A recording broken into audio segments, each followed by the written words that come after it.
Sabbar zeena viidiyoo kana hundi keessanuu sheer godha.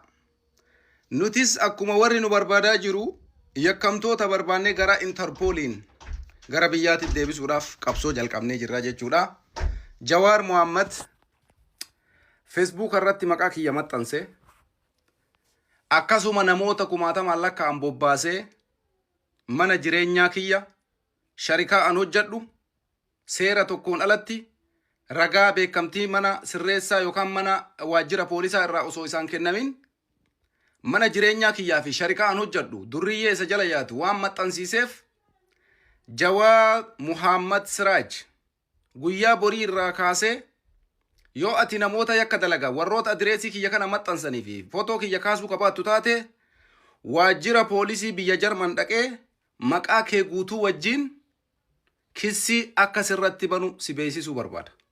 Sababiin isaa yakka tokko osoo an keessa hin jirre yakka tokko osoo hin qoratin maqaa na balleessite footoo kiyya maxxansite. Ani si kassasuu mirga guutuu qaba. Akkuma ati lubbuu tiyya mana jireenyaa kiyya beekamtii poolisiin alatti beekamtii seeraatiin alatti sharikaa an hojjedhu hattan namicha sharikaa an bira hojjedhu sheefii guddichaa wajjin jechuu kiyya. Himannaa sirratti banee yoo Jawaar Muhammad bakka ati jirtutti poolisiin qorannaa sirratti hin geggeessin tu na jedhi. Atis ammoo gara barbaaddeen natti deemu. Biyyuma ati jirtu keessa jira.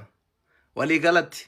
Kanaafuu Jawaar Muhammad irratti anis kissii banuudhaaf qophiidha. Kissiin ammoo akkaataan itti banamu mana jireenyaa kiyya dabarsee shiftaan ajjeesisiisuudhaaf adireesii sharikaan hojjedhu guutuu maxxansaa jira ka jedhuuf lubbuu kiyyaaf rakkoo yoo nagarra ga'eef itti gaafatamaan Jawaar Muhammad ka jedhuuf iddoo ati jiraattu Awurooppaa kana keessa bakka kamittuun gaafatamtaa jechuu. Sheer godhaa Jawaariin biraan gaa warri dibbee tumtan. Qaldiin hin jiru. Eenyutu eenyu kassasa? Eenyutu eenyu gadi habibi? Atuu maqaa na balleessiteemi? Ati ammoo san caalatti sharikaa an hojjedhu maxxansiisaa jirta durriyyee mana jireenyaa kiyya maxxansiisaa jirta. Kanaafuu hin kassafamtaa jechuudha. Atillee maqaa kee guutuu maqaan kee sirriidha. Maqaan kee kama Jawaar Muhammad jedhu kana ka Facebookaallee ka baasaboora keetillee Jawaar Muhammad Siraaj. Dhokatee ati nama gana ga'uu gara kamittuu dhokachuu hin dandeessu. Itti gaafatamta. Jummaa Mubaarak duraan dursuudhaan alhamdulillahi rabbil alamin shirri manguddoon shiraa jaarsi gosaa jaarsi gandi dhugaa ijoollee miskiina qalamu dhoysuudhaaf warra baala sammuu nama hadoochu naggaduun birriin guddaan fuudhamee ambaasaadar Mukhtaar Kadiir bira dhaqame fashalee jira jechuudha. Kun kan fashaleen Jawishaan information harkatee barruudhaan ifi eeggadhu. Barruu isaa arkuu dandeessanii tan inni gaddiise dallaalota ifi eeggadhu je'eni ambaasaaddartichilleen if duuba deebi'ee jira. Tanaaf innilleen nama galataati haa galatoomu jennaa jechuudha. Warrichi manguddummaa dhaqee duraan Jawaar bishaan jala yaafna jedhanii horii haa dhaqanii bishaan isaan jala yaa'anii deebi'anii jechuudha. Kana haa godhe rabbii tokkicha. Jawaaruma kanaa haa kaase rabbii tokkicha. Alhamdulillahi rabbil alamin. Jawaar Muhammad bulii horii akka keetii kana miliyoona rabbi saba kana keessaa haa baasu jenneeti du'aa goona. Angaafiidhaan manguddoo Suudii sanii qaba.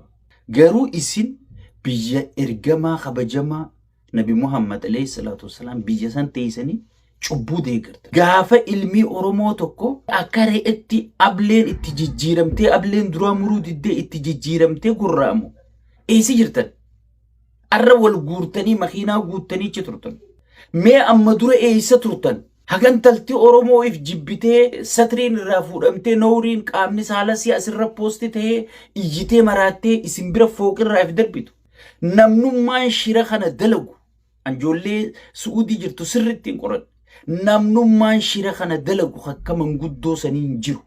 Arraa fi borullee ambaasaadar Mukhtaar Kadiir.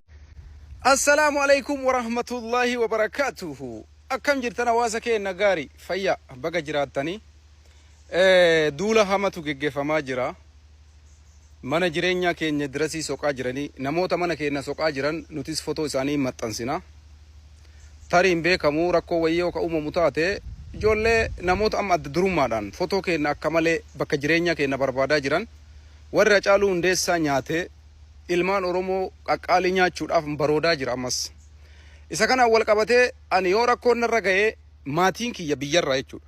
namoota footoo isinii maxxansu kana gaafattan profaayilii kiyya amma argaa jirtan ijoollee kana tokko kana lammaffarratti mana jireenyaa kiyya ka barbaaduu danda'u qaama seeraatiin alatti namni tokkollee hin danda'u rakkinna qaba ahmayyoo jedhame himannaan irratti habanan na kassasanii kissiidhaan natti haa dhufan taraa durriyyeen miidiyaa irratti mana jireenyaa kiyya barbaaduun kun tokkoffaa yakka biyya faranjii keessa jirra waan ta'eef lammaffarratti ajjeechaa Suudi Arabiyaa keessa raawwataa jiruun maqaballeessiin irra raawwatamaa jiru gara laafummaan hintalti gara laaftuun obboleessaa ulfooftii jaan gara laafummaan gaafa lolli jalqabe waggaa 3 dura icaa keenya ilma arsii ijoollee walloo muka jiraa itti dhiiban namummaan nadhagayee miira keessa galee mucaasaniif sagalee ta'e imimmaan illee buusee gara laafummaa kiyya mucaasanii sagalee ta'e aaree miiraan waa dubbadhee ture yeroo 3 waggaa 3 dura har'a garuu ajjeecha amma Suudi Arabiyaa keessa raawwatame ka ilma namaa akka hoolaatti qalan akka waan Ahmad harka keessaa qabuutitti ajandaa na godhatanii jechuudha. Kana maaliif godhan? Waan mootummaa deeggaruuf garamii mucaa kana balleessinaa garamiin isa cabsinaa fi malee waan biraati illee miti. Isa kanaan wal qabatee namoonni amma duulana irra geggeessaa jiran ani waggaa 3 dura addabaabayii laayivii taa'ee gaafa ijoollee walloo takka jettee ijoollee arsii wajjin wallontee ijoollee muka itti keette miira keessa galee dubbadhee ture. San ammoo gabbayee hawaasa walloo bal'aa fi uummata Oromoo hundas dhiifama gaafadhee ture. Ka kanarraan dabre lola achi as jalqabe kan Harargee arsii kan Jimmaaf arsii kan deebisee walloof arsii rabbiin dachiif samii uume. Ani keessan jiru qulqulluu akka teljiiti. Ilma namaa dhiiga jiisuullee barbaadu. Yeroo sanittis yakka Suudi Arabiyaa keessa ture. Ijoolleen sun akka seeratti dhiyaataniif namoota dhimmi ilaallatu ka miidiyaa kanarra jiran ustaaz keenya Sheeriyaat dabalatee Abu Mu'aaz Ameerikaa jiru dabalatee namoota hedduu wajjin ijoollee Suudii jiran haga abdii bilisummaa hafarsoon bahutti seeratti dhiyeessuudhaaf yaalaa turre. Nuun tasa akkaan seeratti dhiyeessuu hin dandeenye. Achi as an dhimma ijoollee Suudii gandaaf garaagarana goree arsii ta'ee walloo irratti arsii ta'ee Jimma irratti duula geggeeffamaa ture keessa harkan qabu. Yoo rakkina biraan irraa qabaatan koottaa naqaladha. Garuu yakkamaa osoo awwaan takka badii hin qabne yakkamaa na godhuudhaaf gurbaan dhiiga ilmaan Oromoo dhuguu barate Jawaar kan jedhamu fotoo kiyya fuudhee maxxanseedhaaf yoo kana qalachuu barbaadan taate koottaa naqaladha. Garuu warra naqalachuu barbaadan isinillee nagaan hin teettan. Maatiin keessan biyyattiin qoratama jaalattanii osoo hin taane funya qurquritti dhiiga kiyya kafalama. Isii tana sitti himuu barbaadan. Saniin gara kaanitti ani dhimma Suudii keessa harkan qabu waan Suudii dalagamaa jiru keessa harkan qabu ragaa wajjiin Ahmad ijoollee Suudi Arabiyaatti miidhamaa jirtu keessa harka qabdaa yoo taate wallahi anu fi kiyyaa waajjira poolisii dhaqa. Adireesii kiyyan barbaadina waan takka nan barbaadin. Ufii kiyya yakkamaa ta'uufitti amanee waajjira poolisii dhaqeetiniin ufii ragaa ofirratti bahee mana sirreessaa seenaan biyya seera qabdu keessa waan jiruuf. Ka kanarraan dabre maaliif Dr. Abiy Ahmad deeggartaa? Maaliif Shimallis Abdiisaa deeggartaa? Maaliif mootummaa Oromoo deeggartaaf? Na ajjeesuu yoo ka barbaadan taate Hacaaluuyyuu na ajjeeftanii koottaa na ajjeesaa. Warra dhiiga ilmaan Oromoo dhuguu barate. Namoonni amma na ajjeesuudhaaf halkanii guyyaa irriba dhabaa jiran amma fotoo as jala isinii kaayaa.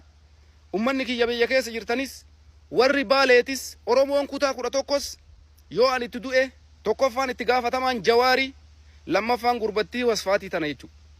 Ergaan kiyya kanaa galatoomaa an ajjeechaa Suudi Arabiyaa lola Suudi Arabiyaa keessaa waggaa 3 dura waan dalagameef dogoggora san hawaasa kiyya bal'aa dhiifama gaafadhe achi as ammoo waan kanarraa qulqulluudha. Warri ammoo maaliif mootummaa deeggartaaf nu balleessuu barbaadan har'a sin deeggarra gara fuulduraatti sin deeggarra.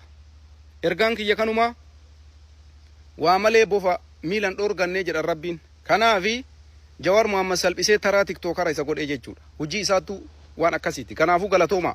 Hawaasni bal'aan dhugaan jirtu kana namni ammoo Ahmad lola geggeeffamaa jiru ajjeechaa kana keessa harka qaba jedhe. Wallahi ragaa wajjin kootu. Wallahi billahi ani waajjira poolisii dhaqee hidhama. Galatooma. Isinii dhumatti kun haasaa imbaasiin Itoophiyaa Suudi Arabiyaa jiru godheedha. Dhimma wombadeewwan maqaa gandaatiin gammoojjii Suudi Arabiyaa keessatti ijoollee miskiina irratti raawwataa turte san irratti kan haasaa godhanidha jechuudha. Imbaasiin Itoophiyaa isinii jira, Jawaar Muhammad isinii jira, mootummaan Itoophiyaa isinii jira, mootummaan Suudi Arabiyaa isinii jira. Haasaa kana dhageeffadhaa isinii dhumatteerti. Wombadee barri isii baranu. Gochi kun namoota dhuunfaadhaan raawwatama. gocha namoota sanaa qofa godhamee ilaalamuun isarra jiraata. Maqaa eenyuttuu qabsiifamuun isarra jiraata. Godina kamiinuu bakka hin bu'an warri kana godhan. Saba kamiinuu bakka hin bu'an warri kana godhan. Of qofa bakka bu'uu jara qofatutti ittiin gaafatamuun isarra jiraata. Kun immoo nafu akkasitti ilmoo namaarra wanta akkasii raawwatamee hin hafu. Yoo ni dhiifnellee Rabbiin dhiisu kana. Waan Rabbis jibbuudha wanti raawwatame kun. Yakka guddaadha dhugaa dubbachuudhaaf. Gaafa kana arginu rafneen bulle. Namni kana argee fayyaa waan bulanatti fakkaata. Eenyuun keessan? Kanaaf gocha akkasii kun daddabalameera. Waggaa afuraffaadha barana yeroo raawwatamu. Waggaadhaan yeroo eeggatee ka'a. Maqaa godina tokko kan maqaa iddoo tokko dhahachuu danda'a garuu waggaa isaa eeggateetu wanti kun raawwatama. Wanti kun kan raawwatamu immoo cal jedhameeti miti. Waan fiixaan baasuudhaaf hawwame yookaan bu'aa kana keessaa argachuudhaaf barbaadame an bu'aa akkamiis akka ta'u kana gochuudhaan maaluu galma akkamii bakkaan gahuudhaaf akka raawwatamu wanta akkasii waan namaan galle dhugaa dubbachuudhaaf. Kanaaf uummata keenya irraa wanti eegamu sagalee tokko wanta kana abaaru wanta kana dura dhaabbachuu namoota kana irratti immoo qooda fudhatan beekumsaan haa ta'u wallaalumaan haa ta'u dabarsanii saaxiluu dabarsanii kennuu akka sirraa waan kanarraa gochuu barbaachisaa. Gochi kun dabalamuu hin qabu yoo ta'e namoonni kanarratti qooda fudhatan kun badii raawwatamaniif badii raawwatan kanaaf itti gaafatamuun isaanirra jiraata. Kanarratti shakkii tokko malee qaamoliin kana keessatti wanti kun nu qaanesseera nu salphiseera mataa nu cabseera. Waan hadhaa akkasii arginee hin beeknu jedhee uummanni keenya hawaasni keenya socho'uu jalqabee jira. Sochiin kun waan yeroo tokko mul'atee dhaamu ta'uun isarra hin jiraatu. Hamma fiixa bahutti embasiin Itoophiyaa konsilaan keenya Jiddaan jiru mootummaan keenya mootummaan Itoophiyaa waan kana irratti hadheeffannaadhaan hojjeta kana irratti shakkii tokko qabaachuun isarra hin jiraatu.